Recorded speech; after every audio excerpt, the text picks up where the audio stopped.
for joining us tonight. I'm Natasha Zuvest. Well, President Biden is heading back to Washington, D.C. after his much-talked-about trip to the Middle East. Today, he met with Jordan's King Abdullah in Saudi Arabia. The White House announcing that the U.S. is sending a brand-new aid package to Jordan now. And this week, he held high-stakes meetings as well with the Saudis' king and crowned prince, despite facing a barrage of criticism from politicians for this meeting.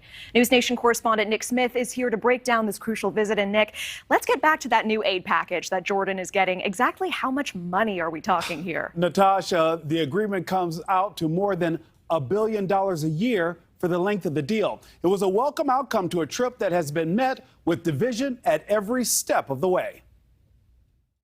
The United States will not just aim to deter threats to regional stability. We will work to reduce tensions, de-escalate, and end conflicts wherever possible. President Biden finished up his first trip to the Middle East, meeting with King Abdullah of Jordan. The White House followed up today's visit by saying the U.S. will provide more aid to the country, to the tune of around $1.45 billion a year. Because of the Arab nation's location on the east bank of the Jordan River, its stability is believed to be crucial for the region to stay afloat. Biden's decision to participate in a summit of Gulf leaders in Saudi Arabia brought criticism before he left, which was reignited by one fist bump with Crown Prince bin Salman. On the campaign trail, Biden was vocal in his stance never to speak with the Saudi ruler following the death of journalist Jamal Khashoggi. U.S. intelligence has said blame for the killing falls on the Crown Prince, Khashoggi's fiancé, among those criticizing the trip, saying on Twitter that, quote, the blood of MBS's next victim is on your hands. Biden's visit is seen by some as an about-face on his promise, but the president says he brought up Khashoggi's killing upon meeting with the Crown Prince. I made my view crystal clear. He basically said that he was not personally responsible for it. I indicated I thought he was.